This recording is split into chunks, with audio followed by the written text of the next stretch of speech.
అనొచ్చు కదా, రియలిస్టిక్ ఉండాలి మోస్తున్నట్టు అని బ్యాగ్ నిండా మళ్ళీ బరువు ఆ ఫ్రోజన్ లేక్ మీద. చాలా ఉన్నాయి నేను చెప్తా, అన్ని ఇప్పుడే చెప్తే చాలా హాంటింగ్స్ అన్ని హాంటింగే, రోజు హాంటింగే. సో డైరెక్టర్ గారు బేసికల్ గా కొన్ని సీన్స్ చేసినప్పుడు అంటే లైక్ మీరు చెప్పారు కదా రియల్ గానే నేను జర్నీ చేశాను అని చెప్పేసి, మీ ఎక్స్పీరియన్స్ ఏంటి? హారర్ ఎక్స్పీరియన్స్ ఏదైనా ఉందా లైక్ అఘోరాస్ తో? హారర్ ఏం లేదండి, హారర్ ఏం లేదు. ఇంకా ఆపోజిట్లీ అఘోరాలు చాలా మృదువులు సాధుత్వాలు అనిపించాయి. యాక్చువల్లీ ఒక మంచి ఒక అఘోరా గురించి తెలుసుకు మనం, ఇది కూడా రాంగ్ యాక్చువల్లీ. ఎప్పుడు వాళ్ళు నల్లబట్టలు వేసుకుంటారు, అదొక జీవన విధానం అంతే. నేను చేసిన రీసెర్చ్లో ఒక మంచి గురించి తెలిసింది. అతను జీన్స్ ప్యాంట్ బాబా అంటారు. అతను జీన్స్ ప్యాంట్ వేసుకుంటారు కానీ అఘోరా అతను అఘోరా చేసే ప్రతి పని చేస్తాడు తను. So that was insightful rather than haunting వాటికన్నా. డైరెక్టర్ నమస్కారం. ఇలాంటి కథలు జనరల్గా వెబ్ సిరీస్కి తీస్తూ ఉంటారు, బట్ ఏంటంటే మీరు సినిమాగా తెరకెక్కించడానికి రీజన్ ఏంటి? అంటే మీరు విజువల్స్ చూసారు కదండి, like does it look like a web series? Start చేసినప్పుడు వెబ్ సిరీస్ లేదండి, స్టార్ట్ చేసాం అప్పుడు వెబ్ సిరీస్ రాలే ఇంకా. Hello Vishwak, hi. నమస్తే అండి. చాలా బాగుంది. Thank you. అండ్ నా క్వశ్చన్ ఏంటంటే మీలాగే అడుగుతాను. మీరు అన్నిట్లో వేలు పెడతారు కదా, ఇందులో ఏమైనా వేలు పెట్టారా? డైరెక్టర్ మిమ్మల్ని వేలు పెట్టనిచ్చాడా? నేను అన్నిట్లో వేలు పెడతాను, మీరు స్టేట్మెంట్ చెప్పేస్తారు. నేను గమ్మున నా పని చేసుకుని వస్తానండి, అట్లా ఏళ్ళు పెట్టాను. నేను ముందు డైరెక్టర్లను కూడా అడగండి. ఏళ్ళు కాదు, పెడితే డైరెక్ట్ కాలే పెట్టేసి డైరెక్షన్ అని రాసుకుంటా. దానికి డైరెక్ట్ కాలే పెట్టేసి నేను డైరెక్టర్ అని నా పేరు వేసుకుంటా. వేరే వాళ్ళ పేరు ఉన్నప్పుడు ఏళ్ళు కాదు, నేను అసలు ఏం పెట్టాను. నా పని నేను సుఖంగా చేసుకొని సాయంత్రం పాక పని కారెక్కి ఇంటికి పారిపోతాను.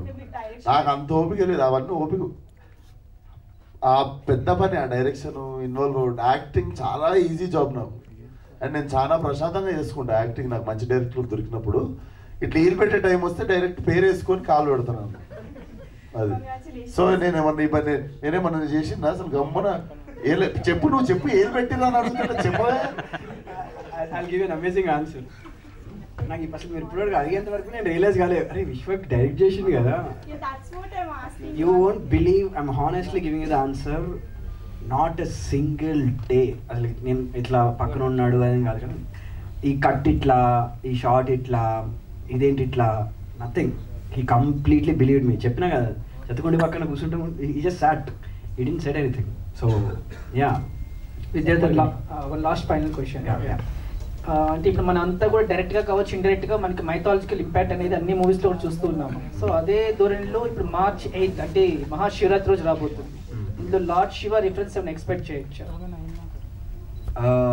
మీరు అనుకున్న మేము మైథాలజీని వేరేలా చూసాం. అది ఏంటనేది మీరు సినిమా చూస్తే అర్థమవుతుంది. We try to interpret mythology in a different way. సర్వం శివం కావచ్చు, అన్నీ శివుడి మైథాలజీలో ఉన్న కథలు కానీ, మీరు ఇప్పుడు శివుడి నీలకంఠ స్టోరీ ఒకటి ఉంటుంది, మెడలో హాలాహలం దాచుకొని బ్లూ అవుతాడు. బేసికలీ తిన కూడా తన ప్రాబ్లం వచ్చినప్పుడు he turns into blue. That is a reference. They are nothing but mythological references. But philosophically story అన్నది ఒక నార్మల్ సోషల్ డ్రామాలో కూడా మీరు దాన్ని ఇంటర్ప్రిట్ చేయొచ్చు. Your film doesn't need to be mythological film to take those archetypes or stories. So in that way we took reference, but in a superficial mythological level there is no reference. All the best. Vidyadhar గారు, అంటే శంకర్ గారి life మాకు చూపించబోతున్నారు and ఈ problem కావాల్సిన solution దొరుకుతుందా లేదా అని కూడా చెప్తున్నారు. బట్ దానికన్నా ముందు అసలు శంకర్ లైఫ్ లో ఈ biggest fear or deepest desire human touch అనేది ఎందుకు వచ్చింది, లేదా శంకర్ బిఫోర్ లైఫ్ ఏదైనా మేము గామిలో చూడగలం? ఆ క్వశ్చన్ ఆన్సర్ సినిమా.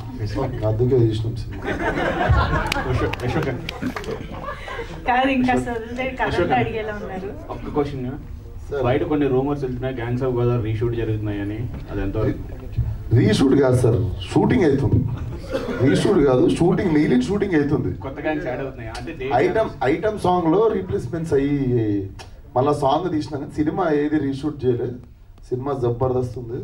దానికి కావాల్సిన ఏమైనా డెకరేషన్ ఉంటే లాస్ట్లో ఇంకేమైనా చిన్న టచింగ్లు అవి ఇవి. నాకు మెయిన్ 2 సినిమాలు ప్యారల్గా చేస్తున్నప్పుడు whenever I go back to Gangs of Godavari, I have to grow mustache for 25 days. And when I come back to this film, I shave. Malla to go back to Gangs of Godavari, 1 month వెళ్ళిపోతుంది. So ఆ తరుణంలో whenever they are planning a shoot కదా, మళ్ళీ ఇప్పుడు నేను mechanic రాక్కి వెళ్ళి ఇటు వచ్చినప్పటికి ఇంకో లాస్ట్ 6 days షూట్ ఉంది. But it's not a reshoot, we are shooting, pending ఉన్నది షూట్ చేస్తున్నాం అంతే. Vishwak garu, cult, gangs of Godavari and Gaami, ఈ మూడిట్లో బాగా మీరు ఇంటెన్స్ ఫీల్ అయ్యే ప్రాజెక్ట్ ఏంటి? లైలా అని ఒక సినిమా వేస్తుంది, అది చాలా గుర్తొస్తుంది ఈ మధ్య పండుకునే ముందు. ఎస్, లీక్ చేసుకున్నా నేనే, నా నెక్స్ట్ సినిమా పేరు నేనే, లైలా కూడా నేనే సినిమాలో.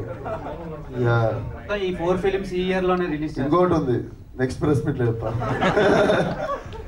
Thank you. Thank you. Thank you so much.